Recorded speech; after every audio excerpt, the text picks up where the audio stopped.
Добрая навіна, якіх апошнім часам надзвычайны дэфіцыт. Наш калега Павел Мажэйка на свабодзе. Вядоўцу нашага тэлеканалу адпусцілі з гарадзенскай турмы. Тым часам улады прызналі экстрэмісцкім тэлеграм-канал «Матолька памагі». Матэрыялы для гэтага збіраў следчы камітэт, а таксама губазік, працаўнікі якога ўрываюцца ў кватэры і катуюць грамадзянаў. А на Святлану Ціханоўскую і Байпол завялі крымінальную справу. Генпракурор Андрэй Швед заявіў, што Ціханоўская рыхтавала тэракты ў Менску і іншых гарадах. Але нягледзячы на абсурд і татальнае беззаконне, знаходзяцца адважныя беларусы, якія працягваюць пратэставаць.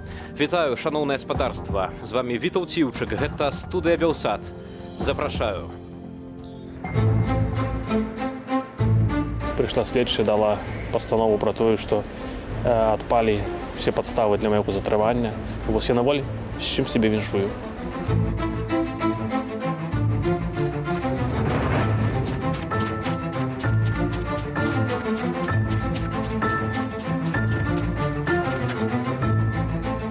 Вы куку там СК? Ці придурвайтесь только. Нас знищає лука, а злочинець Матолька.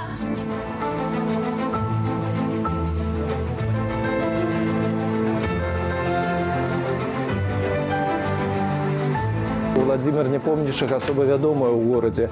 І калі на суд прыйдзе 100, 150, 200 чалавек, гэта будзе вялікая падтрымка і гэта будзе непажаданая актыўнасць для ўладаў. Усе тыя людзі, якія зараз працуюць на гэты рэжым, яго абараняюць, так, яны будуць прыцягнуты да адказнасці. Але это будзе адказнасць па закону.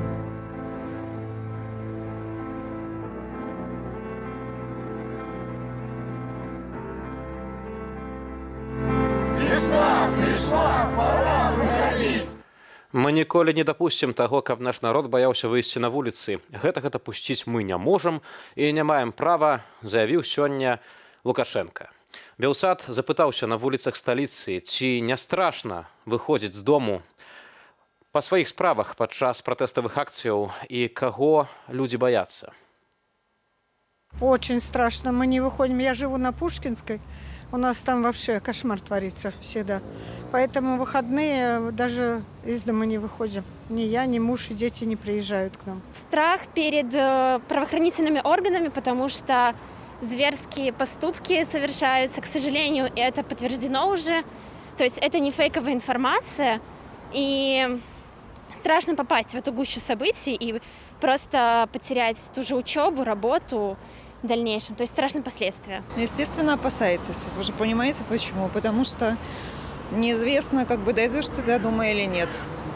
А обоснованно тебя как бы заберут или нет, это тоже большой вопрос. Поэтому, как бы, естественно, даже независимо от того, протесты есть или нет, все равно, как-то страшновато, потому что наши защитники нас защищают, к сожалению, не так, как должны это делать. Мне нечего бояться молодых людей.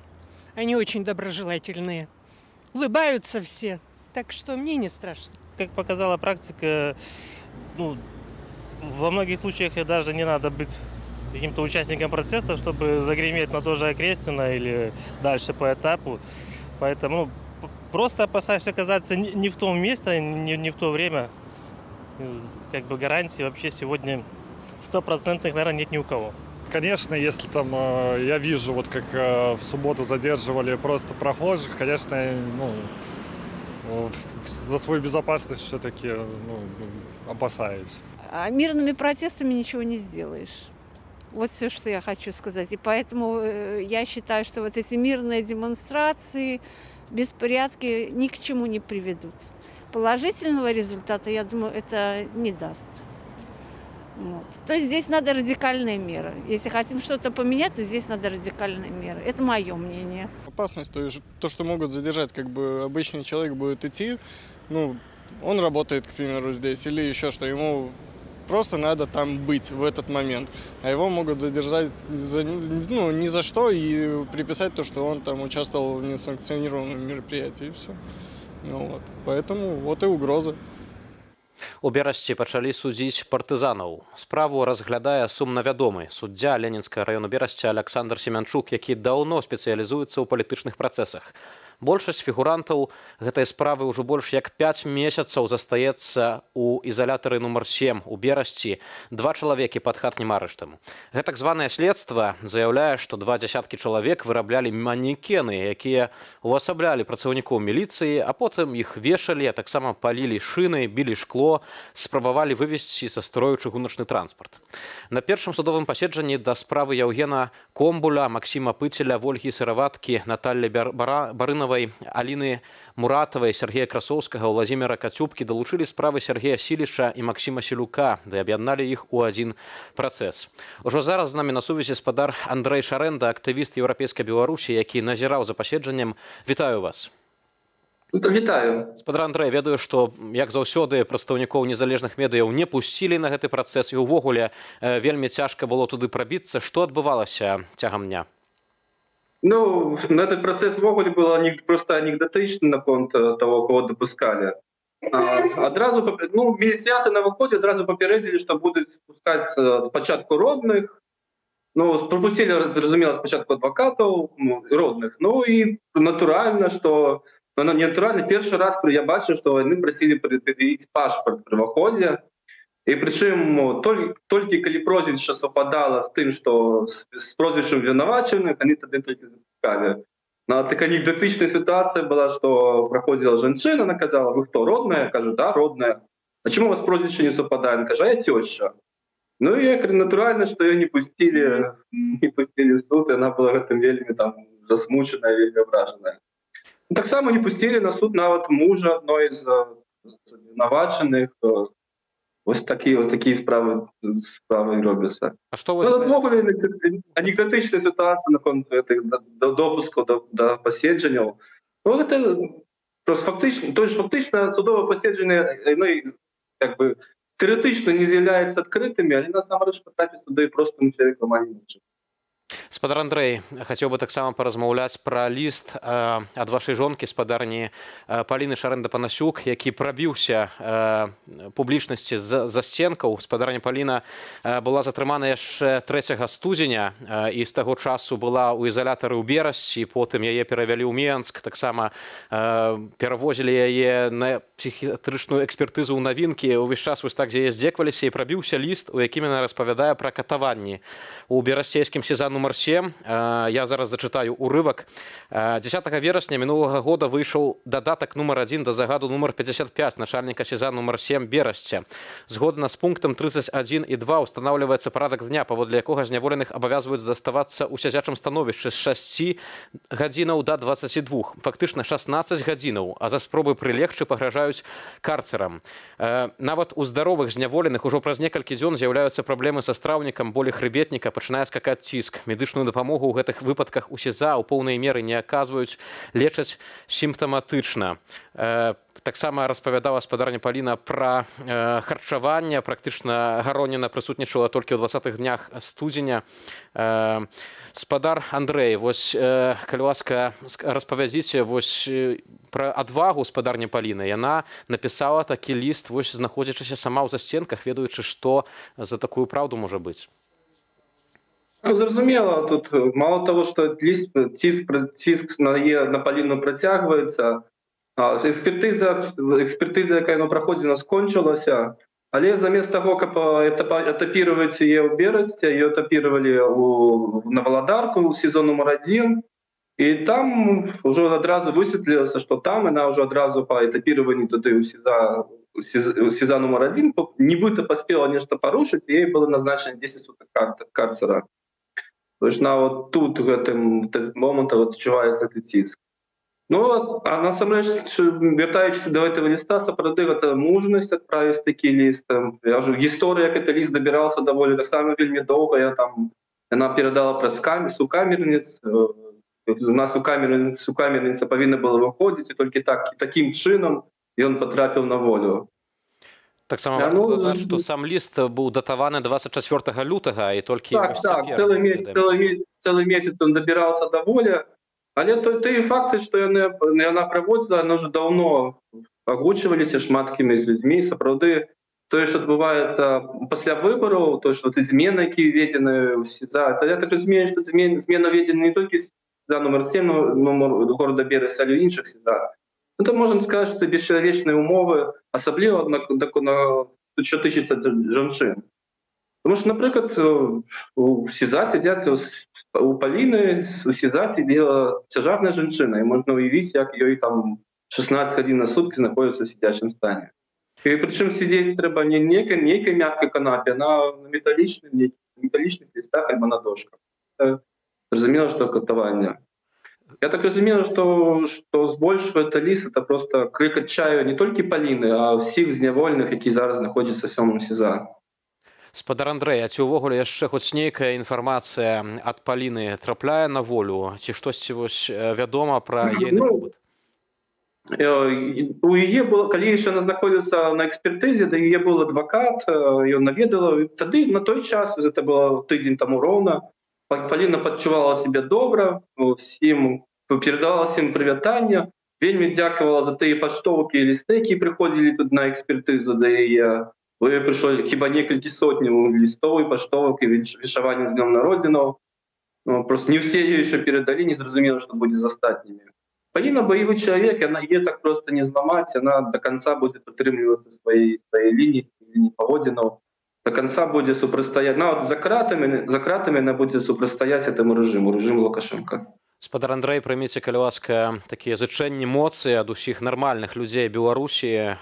Вось ваша сям'я так моцна церпіць, таксама у вас двое непоўнагадовых дзяцей, і спадарня Паліна так вельмі адважна сябе павозіць. Дзякую вам яшчэ раз за гэтае сведчанне моцы, здароўя. Трымайцеся. Тут толькі спадарства хочацца дадаць, што, бачыце, вось спадарня Паліна, жанчына так адважна сябе павозіць, не хоча са следчымі размаўляць, кажа, што гэта ўсё злачынцы. А тым часам людзі, вось, якія мужчынамі сябе называюць, працуюць у органах, выдумляюць увесь час розныя новыя спосабы пакаранняў. Як мы чулі толькі што сведчанне, што цяжарная жанчына 16 гадзінаў у ізалятары запар кожны дзень прымушаюць сядзець, забараняюць ёй ляжаць і пагражаюць карцарам. Ну, спадарства, гэта проста тое, што немагчыма проста уявіць, якімі трэба быць людзьмі, якімі трэба быць мужчынамі, каб да такога змушаць. Тым часам у Гомлі распачаўся суд над палітычным актывістам Уладзімірам Няпомняшчых, які абвінавачваецца ў пагрозе гвалту альбо знявазе ў адносінах да працаўніка пракуратуры.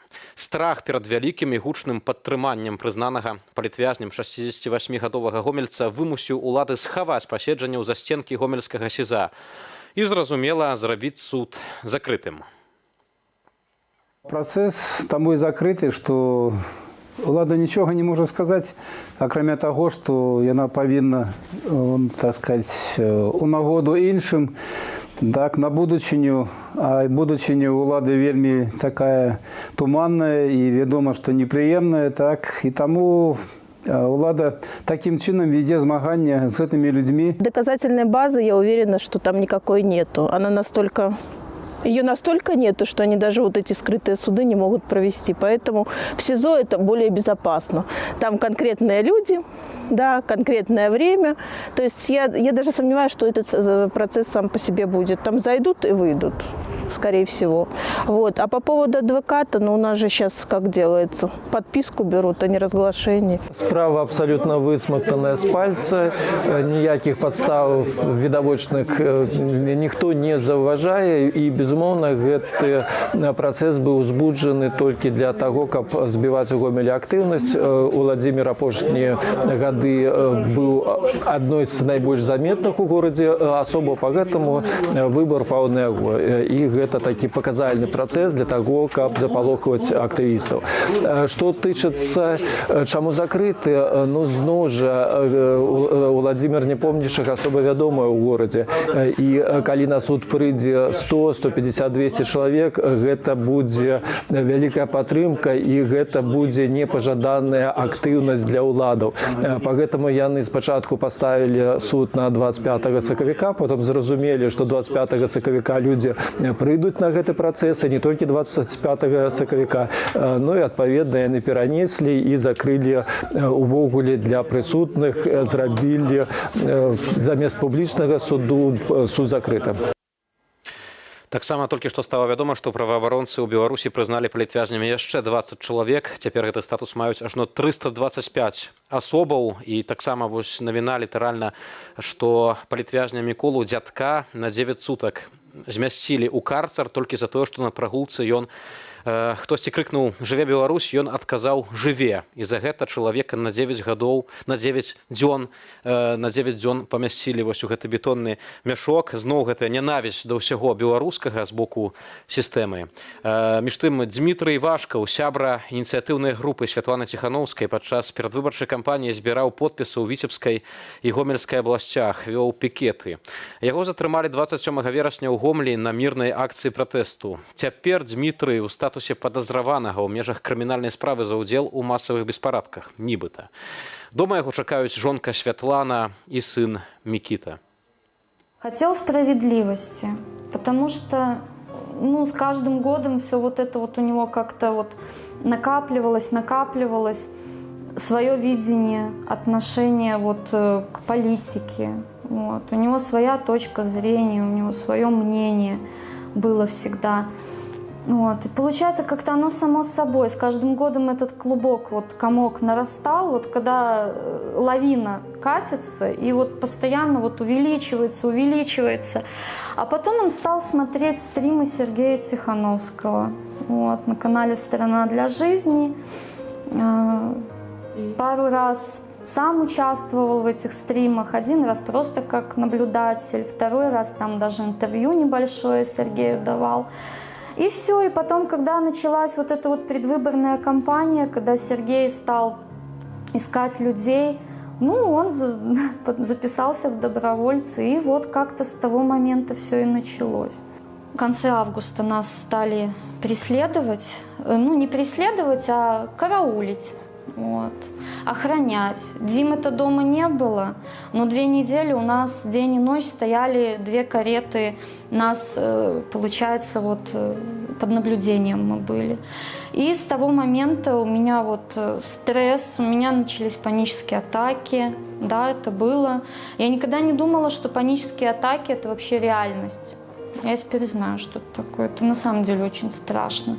Когда тебе звонит незнакомый номер, а ты начинаешь задыхаться, у тебя поднимается пульс и падает давление. Когда ты едешь за рулем, а за тобой вот машина долго едет за тобой, тоже все, у меня начиналась паника, я останавливала машину, я пропускала ту, которая за мной едет. На работе заходит человек в форме, у меня паническая атака.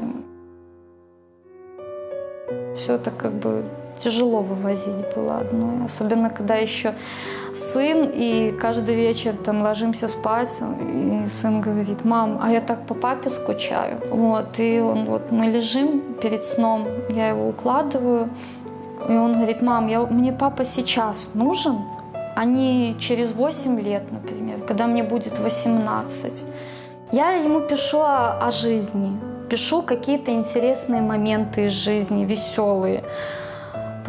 Поддерживаю, подбадриваю.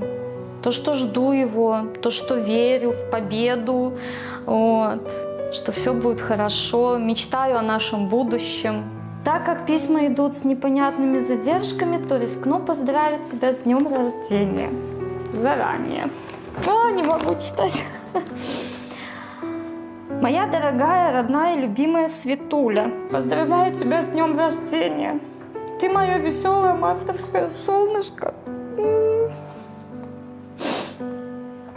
Даришь уют, радость и тепло нашей семье. Ты у меня самая красивая, как молодой весенний цветок.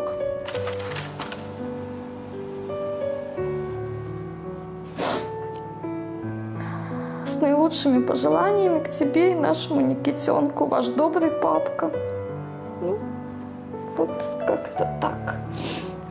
Я горжусь. Ни в коем случае не некий там злодей, террорист и прочее. Нет. Для меня он герой. Я и сыну об этом говорю, что твой папа герой.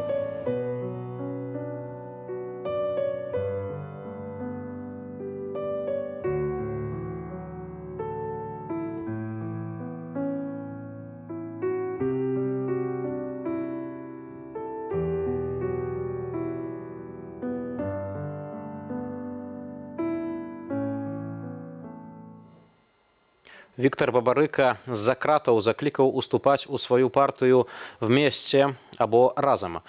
«Нам трэба партыя», напісаў палітвязень у сваім звароце 12 сакавіка. Але партыя не як сама мэта, а як найбольш эфектыўны інструмент дасягнення нашай перамогі. Ці сапраўды гэта тое, што патрэбна ў змаганні з дыктатурай беззаконня, ужо зараз абмяркуем з палітолагам Вольгай Харламавай. Добры вечар. Спадарня Вольга, а як вы ацэньваеце гэтую ініцыятыву, улічваючы, што за апошнія гады ўвогуле рэжым не зарэгістраваў ніводнай незалежнай партыі? Насамрэч, гэта ініцыятыва і гэта сітуацыя, яна была прагназаваная яшчэ як мінімум палову гады таму, нават больш за палову гады таму. Я б сказала, што яшчэ ў минулую весну. І гэта была адна з мэтаў кампаніі Віктара Бабарыкі, стварэнне партыі, бо, безумоўна, у якасці мэты выйграць прэзідэнцкія выбары ён не бачыў за мэту. Але вот стварэнне партыі, удзел у палітычных кампаніях, у будучых палітычных кампаніях, гэта, безумоўна, было тое, на што ён і да чаго ён і імкнуўся. Таму вот сённяшняя гісторыя, сённяшняя заява аб стварэнні партыі, яна чаканая. І з аднаго боку гэта лагічнае завяршэнне палітычнай кампаніі, часткі палітычнай кампаніі, з другога боку гэта пэўны сігнал аб тым, што Віктар Бабарыка гатовы перайсці ў шэрагі канструктыўнай апазіцыі. Ну, недзе так. А як вы лічыце, ці гэта здольная неяк актывізаваць грамадзянаў? Вось такая заява. Ўсё ж такі памятаем, што за Віктара Бабарыку падпісалася рэкордная колькасць людзей. Гэта больш як 400 000. Улетку такую лічбу падаваў прынамсі штаб. Я падразу пачакала, каб гэта партыя была зарэгістравана. І мы неяк у папярэдніх эфірах размаўлялі аб тым, што стварэнне партыі гэта інтарэс не толькі удзельнікаў беларускай палітычнай гульні.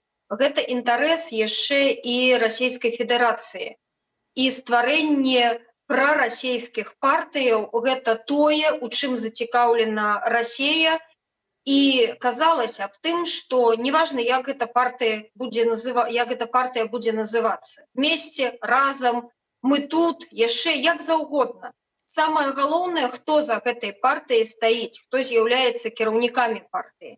І калі мы пабачым той спіс, які заяўлены, спіс асобаў, якія заяўлены як папярэдняе кіраўніцтва партыі, большасць з іх у той ці іншай меры зацікаўлена альбо завязана на Расію бізнесам, працай, прыватнымі кантактамі.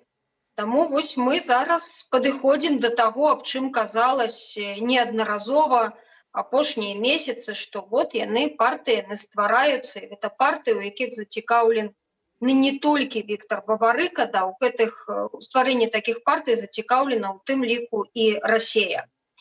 І гэта на сёння не тая падзея, гэта не тая нагода, якая здольная актывізаваць грамадства. Гэта, як бы ўнутраныя такія палітычныя працэсы, гэта проста сведчыць аб тым, што пэўная цікаўнасць, пэўная актыўнасць яна ёсць, і наколькі яна на карысць беларускаму грамадству, гэта пытанне нават не другое. Ўсё ж такі вось нядаўна ў інтэрв'ю нашай Ніве падпалкоўнік, які працаваў у губазік Станіслаў Лупаносаў, заявіў, што вось падчас той летняй кампаніі ў цэнтральным апараце МУС больш за 400 чалавек падпісалася за Бабарыку. І вось аднак гэтыя афіцэры, калі Бабарыку арыштавалі, ну яны нічога не зрабілі, махнулі рукой. Ну была надзея, маўляў, на нейкую змену, ну і ладна.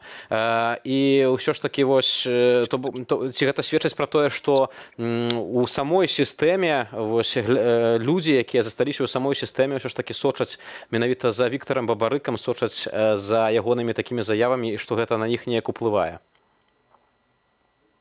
Канешне, людзі ў сістэме, прычым у незалежнасці ад таго, гэта праваахоўчыя органы, ці гэта там выканаўчая ўлада, яны сочаць за сітуацыяй.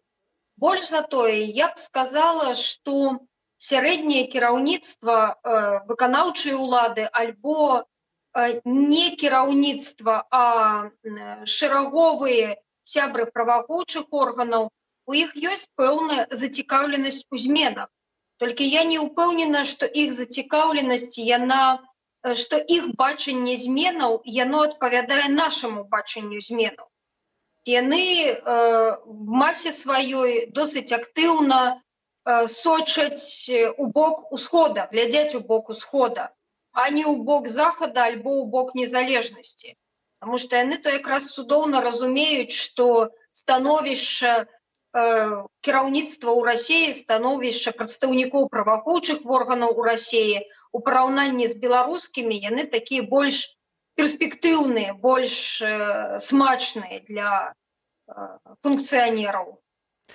Гаспадарня Вольга, сёння таксама генпракурор Швед заявіў, што Святлана Ціханаўская і Байпол рыхтавалі выбухі, тэракты ў Менску і іншых беларускіх гарадах.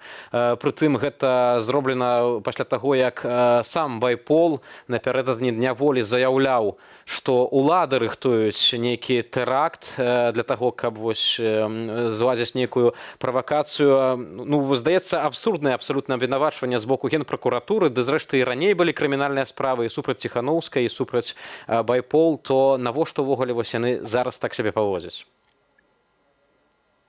Таксама чаканая заява, таму што акрамя таго, што была заява аб такіх плануемых тэрактах Байпола, такая ж самая заява была з боку Лукашенка. Ён таксама заяўляў, што тэракты плануюцца, пасля ён заяўляў, што гэтыя тэракты былі перадухілены, і безумоўна пасля такой заявы Лукашенка не магло не быць заявы аб тым, што ёсць крымінальная справа, таму што калі ёсць заява аб тым, што перадухілілі, безумоўна мусіць быць заява аб тым, што крымінальная справа ўзбуджана і расследаванне пачынаецца, ідзе. Таму гэта плануема, і каго абвінавачваць? Безумоўна, тых, хто заяўляў, тых, хто спрабуе актывізаваць беларускае грамадства на пэўную дзейнасць, на пэўную актыўнасць. Гэта ўсё кладзецца, добра кладзецца ў той шэраг, які мы бачым, шэраг запалохванняў, шэраг спробы прыціснуць беларусаў, спробы прымусіць нейкім чынам вернуцца да спакою, да таго бачання месца беларускага грамадства, якое нам навязваюць беларускія ўлады. З боку сілавой сістэмы ўвогуле ўсё больш і больш нейкіх абсурдных абвінавачванняў, не толькі такіх гучных, а таксама і тых, як то кажуць, на месцах, калі прыходзяць там да людзей, здымаюць, напрыклад, нейкі знак, указальнік вуліцы, які зроблены ў бела-чырвоных танах, і таксама абвінавачваюць у гэтым людзей, хаця ніхто гадамі гэтым не займаўся. Усё ж такі, хіба не можа цэнтр кантраляваць міліцыянтаў у кожнай вёсцы і такімі вось рэчамі займацца? Адкуль бярэцца вось гэта такі імпэт, такая ініцыятыўнасць на службе аднаму чалавеку? Пасля сітуацыі, калі прыцягнулі да адміністрацыйнай адказнасці, пасля з'яўлення фотаздымку у сацыяльных сетках пасцілы бел-чырвона-белай, мяне ўжо, напрыклад, не здзіўляе нічога. Ні адміністрацыйная адказнасць за бел-чырвона-белыя шкарпэткі, ні тым больш адказнасць за вывески у бел-чырвоных колерах. И калі першы раз вот на такую актыўнасць, да, на административный присуд за пастилу не последовала реакция, да, никто не сказал, что это абсурдно, что это нереально, что такие рэчы яны ганьбяць, дадаткова ганьбяць систему, то вот далейшие абсурдные ситуации яны выглядаюць адносна лагічна, да? Калі можна прыцягваць за пасцілу, чаму нельга прыцягваць да адказнасці за вывески, за адзенне, за шалікі. Дзякуй вялікі. Спадарня Вольга Харламова была маім і спадарства госцем у гэты вечар. Абмяркоўвалі заяву Віктара Бабарыкі з-за кратаў пра тое, каб уступалі ў яго партыю. А таксама гэтае абсурднае абвінавачванне супраць Святланы Ціханаўскай і Байпол. Паводле генпракурора Андрэя Шведа, Ціханаўская планавала тэракты ў Менску і іншых гарадах. Дарэчы, важна таксама зазначыць, што гэта адбываецца ўсё напярэдадні 10-й гадавіны тэракту ў менскім метро. І ў грамадства таксама ёсць пытанні, што тады насамрэч адбылося, хто насамрэч у гэтым усім вінаваты. Між тым, спадарства, пасля таго, як міліцыянты савецкага РАУС Гомля затрымалі гомельскую актывістку беларускай сацыял-дэмакратычнай партыі Святлану Якубовіч, яны правялі надта ўважлівы 2-гадзінны ператрус. Пасля чаго адвезлі жанчыну ў РАУС, дзе склалі пратакол за ананімны фотаздымак з нацыянальнымі сцягамі. На наступны дзень суддзя Сергей Лагунович прысудзіў Святлане 15 сотняў арешту. Ну, они просто вот брали вот так вот все, вот так брали и вот так вот трусили, вот по одной, вот так вот кидали, вот так все полностью вытаскивали. После того, как вышла с ИВС, после освобождения 19 числа, это была пятница, в понедельник, с 15 марта я находилась в очередном отпуске. И, в принципе, собралась даже куда-то ехать отдыхать, должна была отдыхать месяц. Но так как 4 числа меня задержали, когда я должна была еще работать, то мне нужно было прийти в понедельник и подтвердить нахождение в ИВС документально и то, что это были не прогулы. Когда я пришла, на работу, принесла документы, меня поставили перед фактом, сказали, что отпуск мой отменяется. И, соответственно, с 26 марта я написала заявление по соглашению сторон на увольнение. В связи с тем, что так как работаю в государственном учреждении, и в государственном учреждении сейчас на первый план выходит именно твое мнение, или твоя позиция, или то, что молчишь ты или говоришь, а не профессионализм и специализация. В связи с тем, что идут действия, направленные, скажем, на то, чтобы заставить людей молчать, заставить людей подчиняться, и эти действия идут прям, сверху, скажем так, с администрацией, то этим действиям подверглись и я, и мой непосредственный начальник, скажем так. Чтобы, скажем, через меня не были какие-то неприятности у других людей, я решила уйти по собственному желанию, чтобы, хотя работу свою я люблю, хотя проработала я в этом учреждении своем больше 10 лет, хотя у меня высшее образование и высшая категория, и у меня очень хорошее, скажем так, отношения и с сотрудниками, и с родителями, которые ходят, и у меня очень хорошая репутация, скажем, там, за пределы этого детского сада, и ко мне всегда очень хотели вести детей в группу, но это все сейчас немножко уходит на второй план. Моя непосредственная начальница, она очень не хотела со мной расставаться, потому что ценит меня как педагога и как профессионала, как специалиста.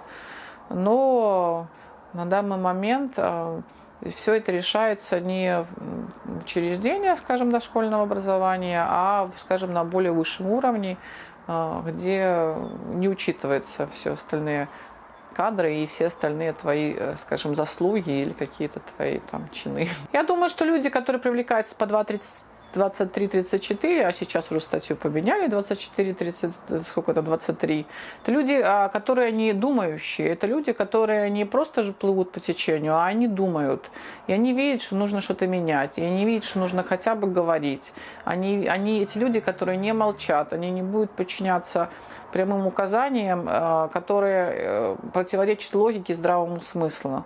Соответственно, такие люди в системе, которые нужно подчиняться слепо, не нужны. Эти люди просто-напросто, и этих людей больше никак не могут, скажем, на них надавить, и не могут никак их больше ничего им сделать. Поэтому у них доходит до увольнения. Ну, в принципе, как бы сейчас эта дискриминация идет именно по гражданской позиции и по, скажем так, наверное, потому как ты можешь подчиняться и прогибаться, или ты не можешь, или ты хочешь что-то изменить. Это дискриминация, и это разделение людей сейчас на своих и чужих, на, скажем, на тех, кто будет кивать и молчать, и тех, кто выступает. Я не считала и не считаю себя виновным в том, что меня судили. Соответственно, как бы я не считаю, что я должна перевоспитываться. Я считаю, что я как бы до этого я себя вела в соответствии со своим чувством справедливости, со своим внутренним состоянием, о том, что по-другому себя вести я не могу. Поэтому я думаю, что ничего не изменится и в будущем, а по возможности законными способами поддерживая друг друга, мы как бы должны двигаться в будущее и что-то, законными способами, законными, но желательно, хотелось бы законными способами что-то изменить. І вяртаемся да вельмі пазітыўнай навіны. Наш калега, вядоўца Белсату Павел Мажэйка на волі.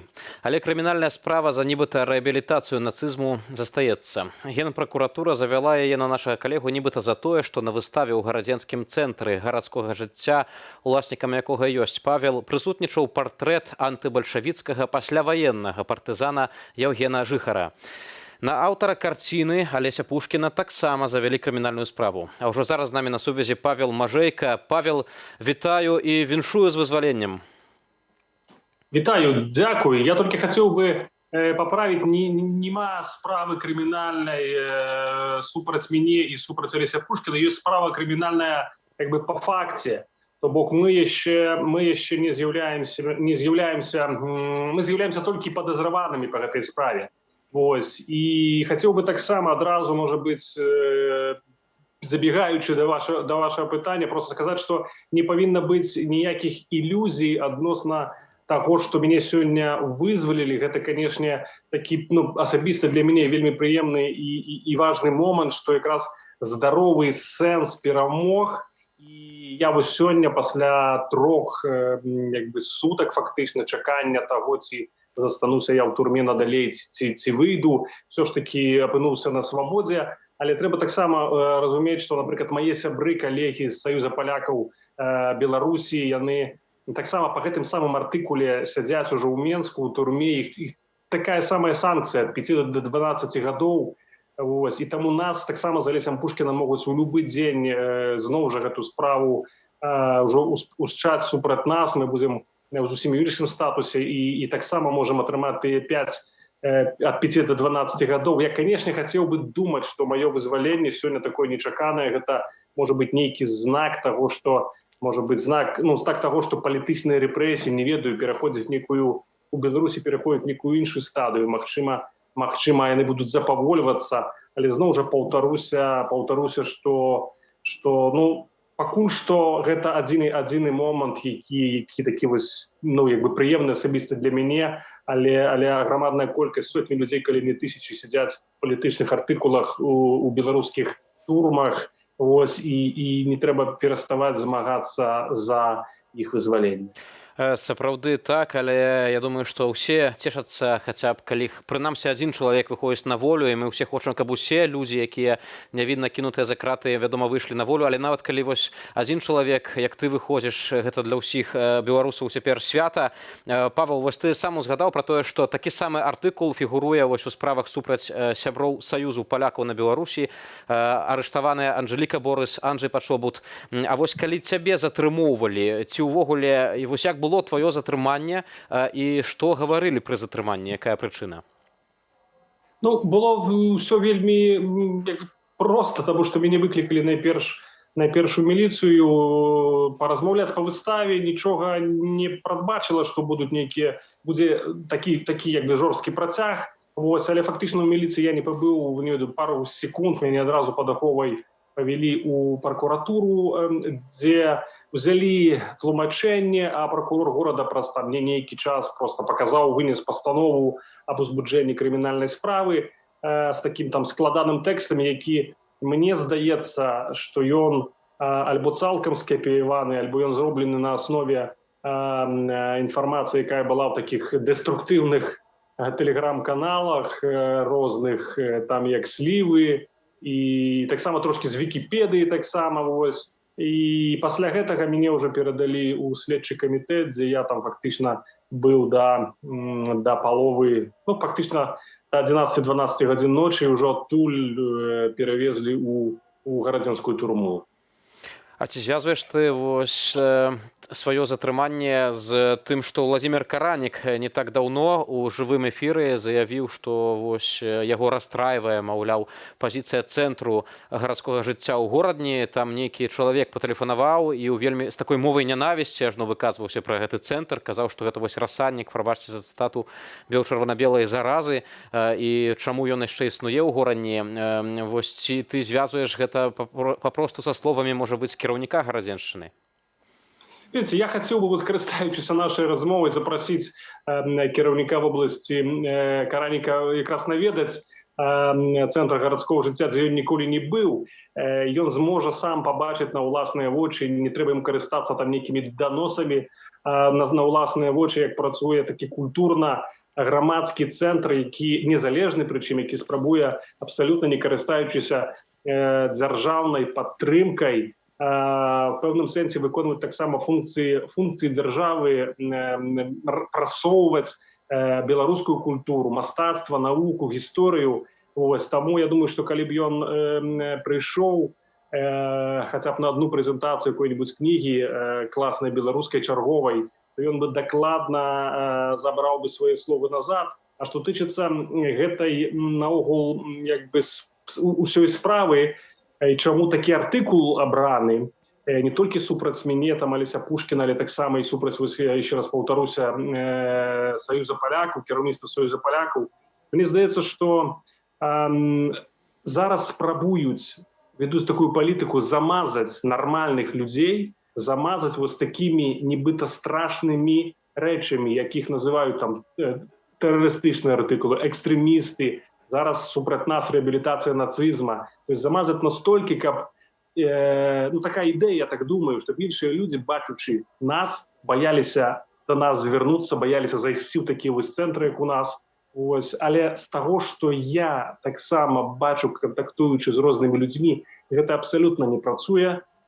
Людзі разумеюць, як ты не назаві гэты артыкул, якімі страшнымі словамі не назаві, гэта ўсё роўна застаюцца артыкулы палітычнага пераследу беларусу. Дзякуй вялікі. Павел Мажэйка быў з намі на сувязі. Сёння Павел выйшаў на свабоду. Мы ўсе вельмі гэтаму цешымся. Таксама Павел распавёў пра акалічнасці вось гэтай справы, нібыта за рэабілітацыю нацызма. Між тым стала вядома, што вось Алеся Пушкіна, аўтара партрэту антыбальшавіцкага пасляваеннага партызана Яўгена Жыхара, сёння звольнілі з працы ў белрэстаўрацыі. Начальніца аддзелу кадраў Марына Турава прапанавала яму напісаць заяву з уласнага жадання. Алесь адмовіўся і сказаў, што хоча працаваць на карысць Беларусі надалей. На што атрымаў адказ, што ўсё роўна будзе звольнены, а прычыну проста прыдумаюць. Адметна, што сама карціна, за якую нібыта і завялі крымінальную справу, існуе ўжо некалькі гадоў, і раней нікому увогуле да яе справы не было. Калі мяне ўжо будуць на допытах пытацца, то, конечно, я не буду згаджацца з гэтымі довадамі Генеральнай прокуратуры і прызнаваць вось гэты факт, што я наўмысна зрабіў гераізацыю фашызма і іх нацыстаў і іх прыспешнікаў. В 2012 годзе, который выстаўляўся ў Палаце мастацтв, который выставлялся на персональных выставах и у Глыбокім, и у іншых городах. раптам становіцца вось таким актуальным, і за гэта можна нават і тэрмін атрымаць. Таму мне здаецца, што пакуль давайте судзіць па фактам, як ужо мяне арыштуюць, бо зараз я ўжо звольнены. Вот в 11 гадзін меня звольнілі з белрэстаўрацыі. Начальник отдела Турова Марина Владимировна. Метады падобныя, як і ў Лукашэнкі. Напярэдадні ў Маскве затрымалі 9 грамадзянаў Беларусі, якія сабраліся ля амбасады з беларускімі нацыянальнымі сцягамі. А ў Санкт-Пецярбурзе 24 сакавіка затрымалі і арыштавалі 5 беларусаў толькі за тое, што запісалі відэазварот у падтрыманне землякоў. Жанну Галееву і Паўла Штанько паўторна затрымалі, як толькі яны выйшлі з ізалятару. Таксама сярод пакараных Уладзімір Драгун, Ягор Мякіннікаў, Юлія Штанько. А ўжо зараз са мной у студыі спадар Руслан Хазін, прадстаўнік беларускага зямляцтва ў Пецярбурзе, а таксама былы працаўнік гурання Азот. Добрый вечар. Добрый вечер. Спадар Руслан, вось вы прадстаўнік беларускага зямляцтва ў Санкт-Пецярбурзе, але цяпер вы ў Варшаве, вы не ў Расіі. Што вас прымусіла з'ехаць? Ну, так сложились обстоятельства, что мое активное участие в жизни белорусской диаспоры, именно протестной жизни в Санкт-Петербурге, вызвало какое-то негодование российских властей.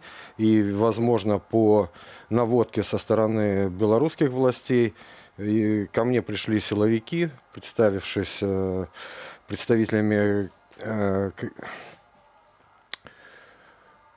уголовного розыска, но это, я так понимаю, это группа это группа по борьбе с экстремизмом. Мне было четко предложено собирать вещи и уезжать из России. То есть, по крайней мере, после разговора с ними у меня не оставалось другого выбора. То есть я должен был собраться, все оставить то, что у меня было, причем, что я уже более 9 лет жил в России, и оставить работу, оставить все, что у меня там, как сказать, друзей и связи, и собраться выехать. А як яны вам гэта патлумачылі ўвогуле? Ну, з якой прычыны ажно крымінальны вышук да вас прыйшоў? Но то, что это криминальный вышук, это было просто у них такое представление, они так представились. Но на самом деле основная задача их была прекратить протесты белорусов в Петербурге, ну и, возможно, также в Москве. Для них мы являлись каким-то показателем, триггером того, что мирные протесты и поддержка белорусов заставляют российское население выходить в поддержку Навального, даже, скорее всего, не в поддержку Навального, а против российской системы. И мы являлись вот таким примером, таким показателем, из-за которого будоражил их умы. Вы думаете, что менавіта таму цяпер вось таксама ўжо на сотні саджаюць, як і ў Беларусі, саджаюць на сотні удзельнікаў пікету, нават тых, хто просто відэазвароты записываюць з нацыянальнай сімволікай, іх вось кідаюць за краты, таксама як пры Лукашэнку. Но сейчас можно даже прямо сказать, что в России идет некоторая белорусизация и с точки зрения протестов, и с точки зрения противодействия этим протестам.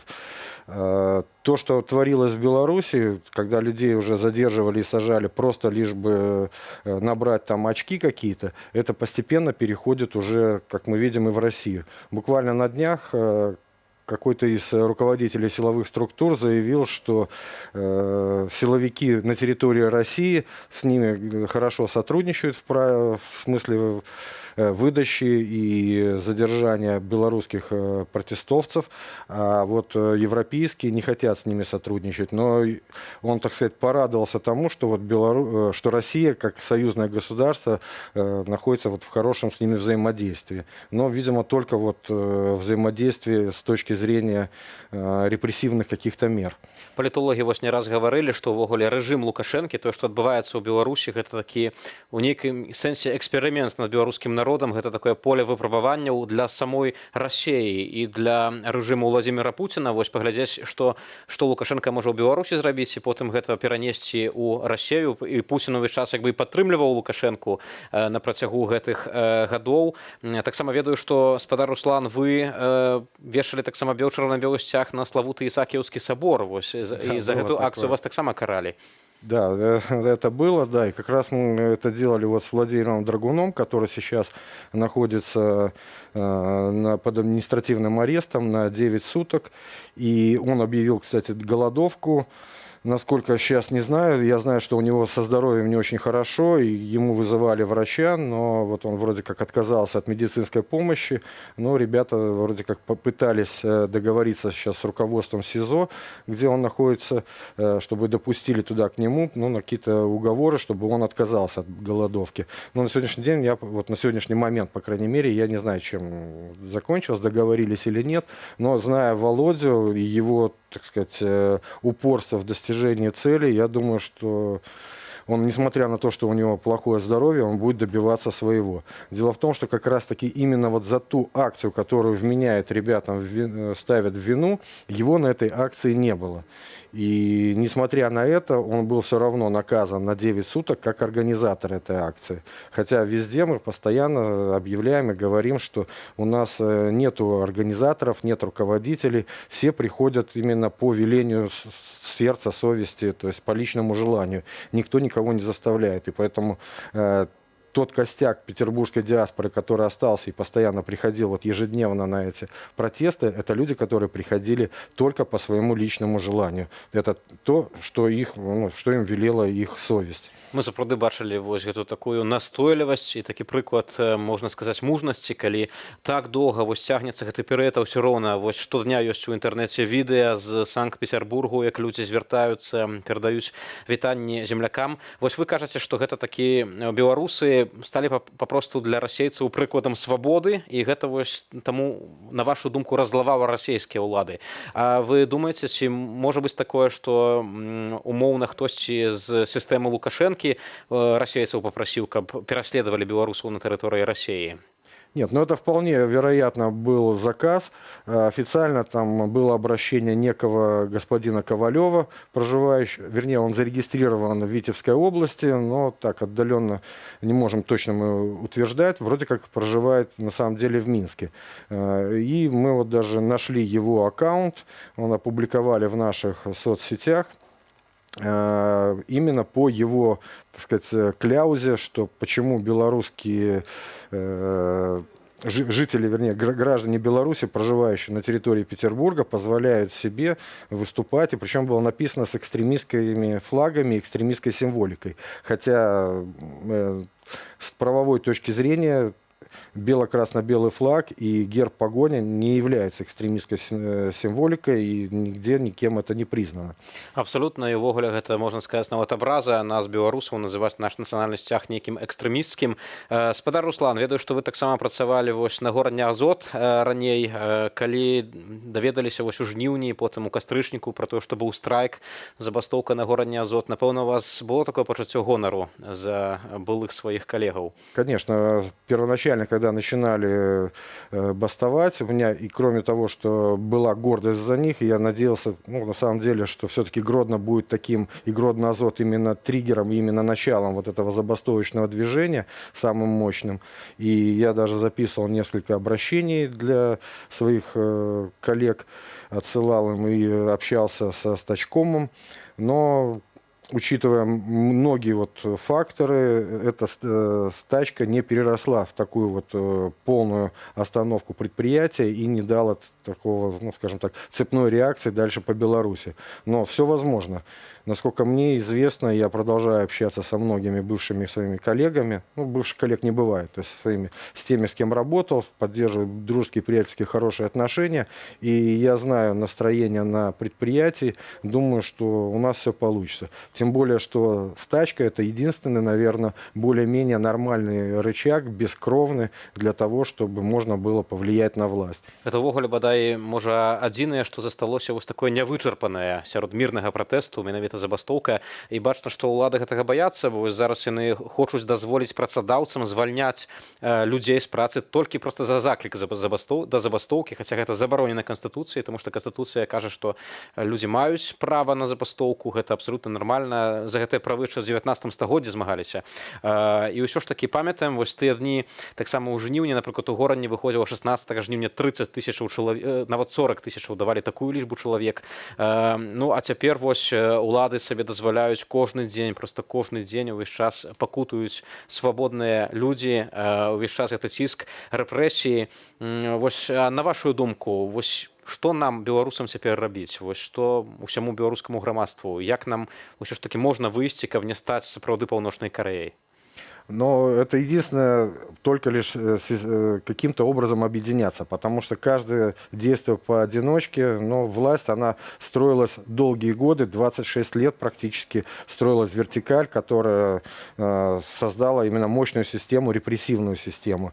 И разрозненные выступления людей, рабочих, там, крестьян, кого угодно, разных учителей, медиков, студентов, они никак не могут, ну, реально соединиться между собой. То есть именно выступая совместно, вот, и как раз это был показатель, когда вышло сразу же очень много людей одновременно в один день, в одно время, власть испугалась. И реально в Гродно какое-то время было даже вот дыхание весны, еще тогда вот в конце августа, начало сентября. Если такое получится, объединиться, но с этим надо, естественно, работать, потому что люди реально запуганы, у многих есть, ну, думают о том, что у них семьи, есть какие-то люди, связанные кредитами, какими-то еще обязательствами. И надо понять, сломать вот эту систему менталитета, что ты готов ради свободы, ты должен что-то, какую-то часть, возможно, потерять, что-то пройти через какие-то там трудности, но это все потом тебе воздастся. Это надо вот именно ментально понять, что надо через что-то переступить. Ну, и вот это вот надо как бы людям донести. Сапраўды, вось, узгадваючы тое 16 жніўня, вось недавно было інтэрв'ю з падпалкоўнікам з Губазік, які даваў інфармацыю Байполу. Ён распавёў, што тады нават вось гэтыя губазікаўцы, якія потым збівалі людзей, вітрыны там білі, яны пакінулі свой пастарунак, перасталі ахоўваць будынак, і некаторыя нават далучыліся да маршу, пайшлі ў натоўп. Усё ж такі, аднак, відаць, забракавала адвагі многім людзям тады, можа, з сістэмы, каб ўсё ж такі неяк быць верным прысязе проста беларускаму народу. Дзякую вам вялікі, спадар Руслан Хазін быў маім спадарства госцем у гэты вечар. Спадар Руслан, прадстаўнік беларускага зямляцтва ў Санкт-Пецярбурзе, але цяпер вымушаны быў з'ехаць у Польшчу, таму што там пачаліся рэпрэсіі супраць беларусаў, якія выходзяць падтрымаць законнасць у нашай краіне. Такім чынам пуціністы і лукашысты аб'ядноўваюць свае высілкі для таго, каб знішчаць, каб рэпрэсоўваць нармальных беларускіх людзей. Між тым, спадарства, сёння жалобная таксама дата, 5 гадоў, як не стала Ніла Гілевіча. І разам з нашымі гледачамі прапануем узгадаць народнага паэта Беларусі. Я ж Вітаў Ціўчык, на сёння з вамі развітваюся, пабачымся ў наступных эфірах. Не поверить, напэўна, нашчадкі, што такія былі ў нас парадкі. Што дурнілі нас так верхаводы і ненавіснікі нашай свабоды. Нашай мовы і кнігі і песні, нашых скарбаў і нашых святынь. Усяго, што мы ў душах пранеслі, праз стагоддзяў смяротную стынь. Як жа сталася? Як гэта выйшла, што пад выжлаю шэрыцца выжла? А пад быдлам скацініца быдла, а пад хлусам крыўляецца хлус. А пад злодзеем хмыліцца злодзей, а пад лёкаем мыліцца лёкай. А пад гнусам капошыцца гнус, а пад гэтым усім беларус.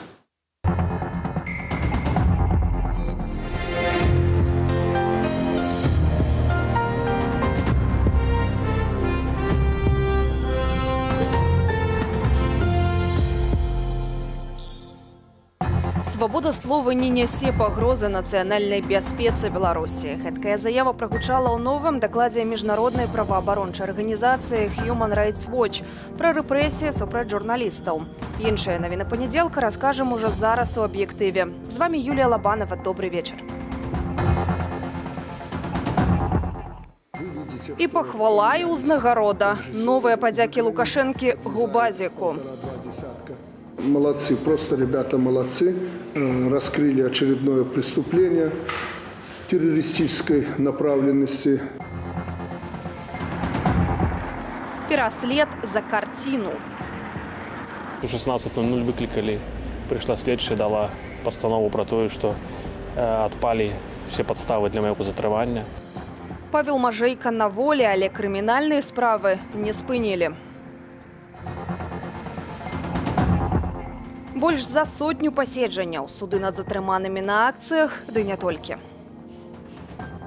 Ведется какой-то диалог в процессе суда, но потом, как только начинает суд зачитывать решение, сразу понятно, что она зачитывает уже заранее назначено, будет говорить. Святлана Ціхановская і ўдзельнікі ініцыятывы «Байпол» некалькі дзён таму спрабавалі ажыццявіць выбух і падпалы ў Беларусі, заявіў генеральны пракурор краіны Андрэй Швед. За гэта распачалі новую крымінальную справу. Напярэдадні пра перадухіленне анансаванага ды, імаверна, планаванага ўладамі тэракту распавялі ўласна прадстаўнікі ініцыятывы. Пра перакідванне абвінавачванняў і тое, каго насамрэч баяцца беларусы, Ірына Дарафейчук. Новая крымінальная справа ў Беларусі. Генпракуратура заявила, что Светлана Тихановская разом з ініцыятывай «Байпол» рыхтавала теракт, выбухи и подпалы ў столице да іншых городах. Официальный комментарий пресс-службы Светланы Тихановской звучит так. Над шутками про Ника и Майка просто больше уже никто не смеется, поэтому Генпрокуратура предложила нам новый мем. Про тое, што Губазік раскрыў чарговае тэрарыстычнае злачынства, заявіў і Александр Лукашенко падчас нарады пра грамадска-палітычную абстаноўку ў краіне. Віну ж за нібыта падрыхтоўку тэракту, як за кіраванне пратэстамі, ён усклаў на «Байпол». Уже некоторые там каналы, которые раньше водили по Минску протестунов, от этого отказались. Появились более радикальные, типа распиаренного вами «Байпола», где подвязают 1,5-2 десятка бывших якобы военнослужащих. Трудно их, конечно, назвать военнослужащими.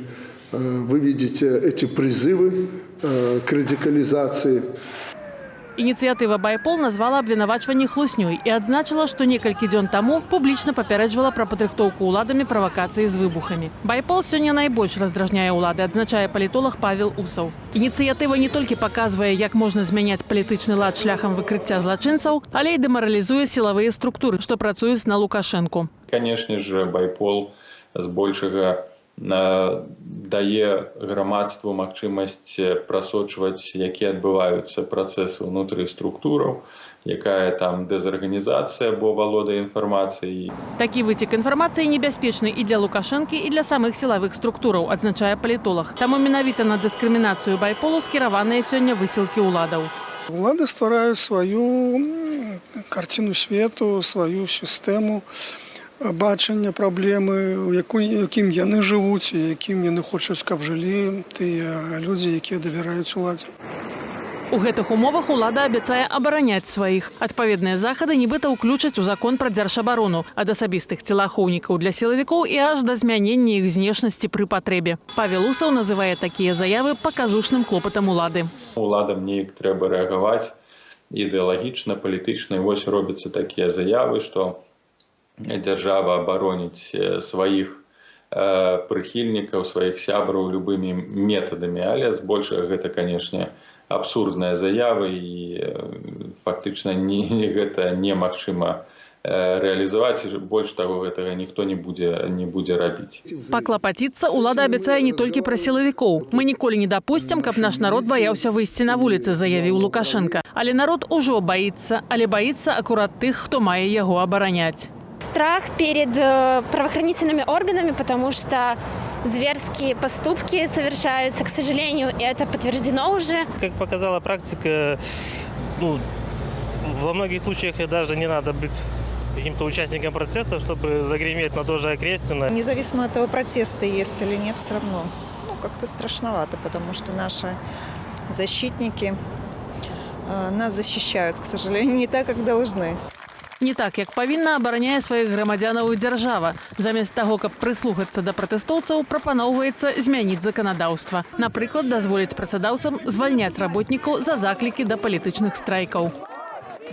Ірына Дарафейчук, Белсат.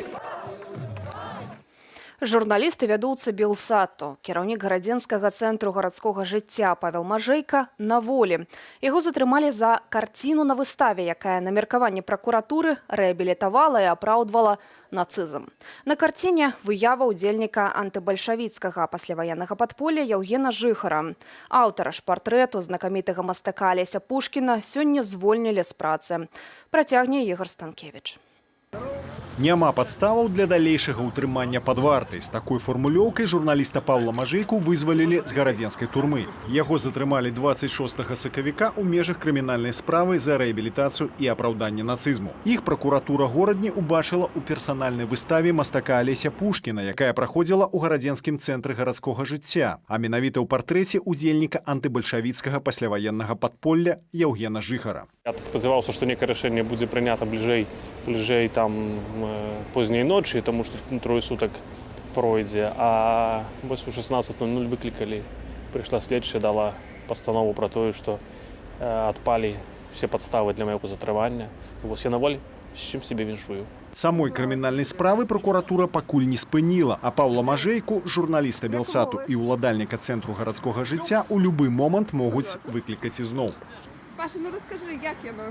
Калі Паша стварыў гэты цэнтр гарадскога жыцця у гародні, гэта стала такім месцам, не знаю, і па-іншаму я б называў месцам сілы, ну, тым месцам, дзе штодня адбывались нейкія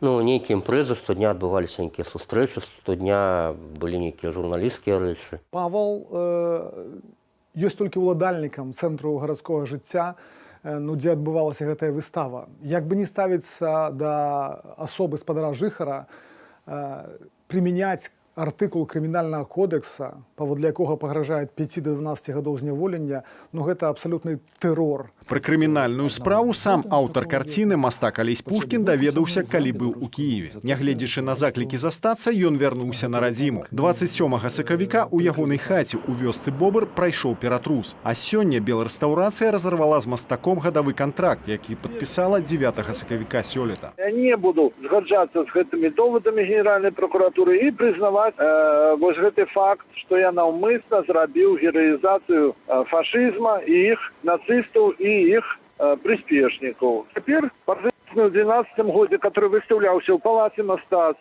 который выстаўляўся на персанальных выставах і ў глыбокім, і ў іншых гарадах, раптам становіцца вось таким актуальным, і за гэта можна нават і тэрмін атрымаць. 25 сакавіка Генеральная прокуратура ўзбудзіла крымінальную справу супраць кіраўнікоў незарэгістраванага Саюзу палякаў Беларусі. Ім інкрымінуюць распальванне сацыяльнай варожасці, рэабілітацыю нацызму і апраўданне геноциду беларускага народу. Прадстаўнікі польскай меншасці віны не прызнаюць.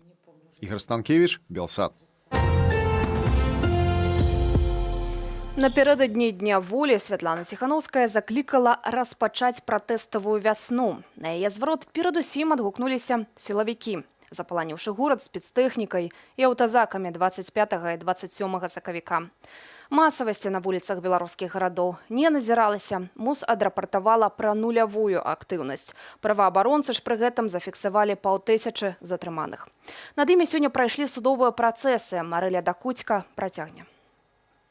У Беларуси протестовая активность наближается до нуля, написала Ольга Чамаданова, пресс-сакратар Министерства внутренних справ у Твиттере у суботу 27 сакавіка и зняпраўдзіла информацию про массовые затрыманні ў гэты дзень. Інфармацыя пра масавыя затрыманні, у прыватнасці каля плошчы Бангалор, не адпавядае рэчаіснасці, як і пра перакрыццё руху ў раёне Кастрычніцкай плошчы.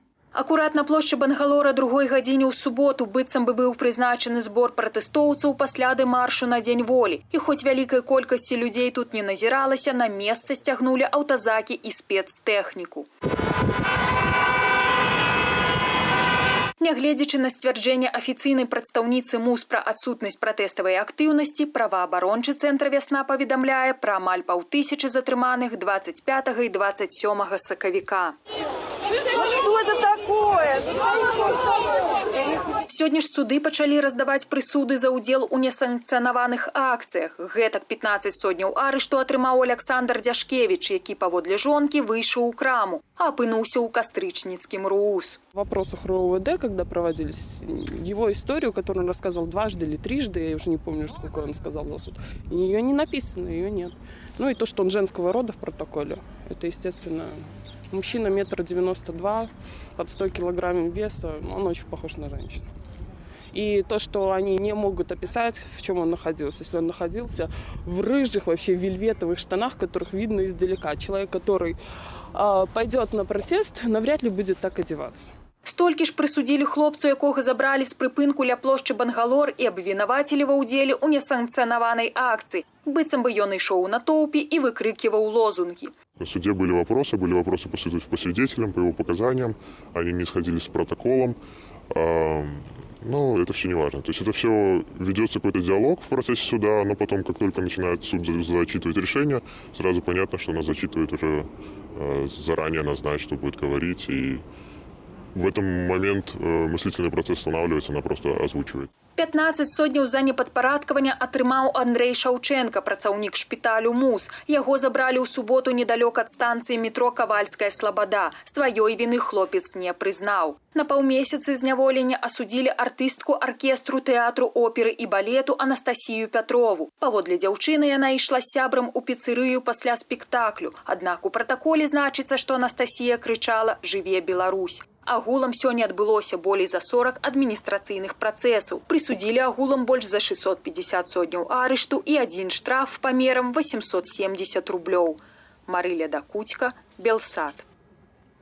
Віктор Бабарыка з-за кратаў нагадаў пра стварэнне партыі. Між тым, у ягонай справе працягваюцца слуханні. У Гомлі ў закрытым рэжыме пачалі судзіць кандыдата пратэсту Уладзіміра Непомняшчых, а ў Берасці некалькі асобаў праходзяць адразу паводле 2 крымінальных справаў. Надзея Бельская падрабязней. У Берасці некалькі чалавек судзяць паводле 2 крымінальных артыкулаў за выраб і развешванне манекенаў, якія ўвасаблялі міліцыянтаў і падпалапонаў. На паседжанне трапілі толькі адвакаты і некалькі блізкіх родзічаў зняволеных. На сённяшні працэс прыйшло каля 50 чалавек. Ну і адразу па той зале, якую яны выбралі для гэтага паседжання, было зразумела, што на яе потрапіць далёка не ўсе. Я там не очень в деле, потому что, я не там подписка не разглашение и тому подобное, но вменяют часть 2 339 статьи. То, что она сделала, это я считаю, что не подходит вообще ни по какому вопросу именно по этой статье. Справу разглядае суддзя Ленінскага раёну Берасці Александр Семянчук, які неаднаразова выносіў палітычныя прысуды. Пакуль паседжанне перанеслі на 1 красавіка. У гэты ж дзень у Гомлі судзілі актывіста Уладзіміра Непомняшчых. Спачатку справу мусілі разглядаць 25 сакавіка, але ахвотных падтрымаць палітвязня у дзень волі магло б быць шмат. Таму ўлада хутка змяніла тактыку, лічыць праваабаронца Васіль Палякоў. Уладзімір Непомняшчых асоба вядомая ў горадзе. І калі на суд прыйдзе 100, 150, 200 чалавек, гэта будзе вялікая падтрымка і гэта будзе непажаданая актыўнасць для ўладаў. Во-первых, наши волонтеры, они уже готовы к тому, что у нас процессы скрыты. И поэтому провести этот процесс так, чтобы никто не записал аудио самого процесса, просто невозможно. Сёння ж адбылося чарговае паседжанне ў адной з самых гучных палітычных справаў, справе Белгазпромбанку. Напярэдадні яе галоўны фігурант Віктор Бабарыка нагадаўся за пра стварэнне палітычнай партыі «Разам». Я ніколі не знаходзіўся ні ў якой партыі і не меркаваў, што такая форма аб'яднання людзей мае права на існаванне ў 21 стагоддзі. Але беларусы паказваюць, што я не меў рацыі. Нам патрэбна партыя, але партыя не як сама мэта, а як найбольш эфектыўны інструмент дасягнення нашай перамогі.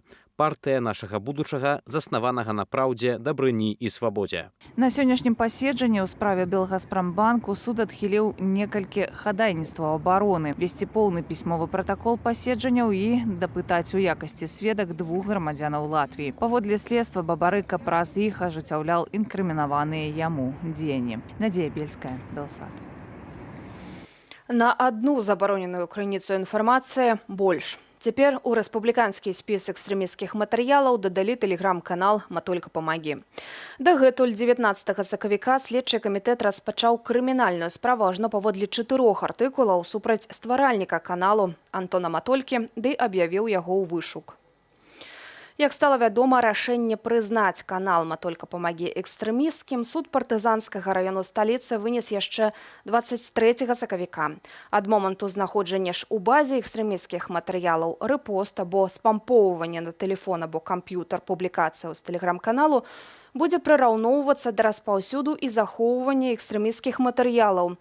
Адпаведна, такія дзеянні пагражаюць пакараннем ад штрафу да адміністратыўнага арышту, а таксама канфіскацыі носьбіта, на якім захоўваўся забаронены контент. Пакуль беларусы цярпяць ад рэжыму Лукашэнкі і змагаюцца за свабоду, суайчыннікі за мяжою не перастаюць іх падтрымліваць. Акцыі салідарнасці ў шэрагу краінаў свету, што адбыліся сёння, у сюжэце без каментара.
Гэта ўсё, што мы падрыхтавалі для вас сёння ў аб'ектыве. Яшчэ больш навінаў і актуальнай інфармацыі ў тэлеграм-канале Белсат.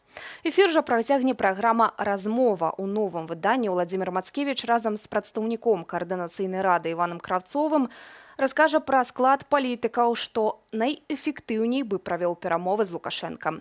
Глядзіце ўжо праз імгненне. Я ж развітваюся з вамі да заўтра. Добрага вечара.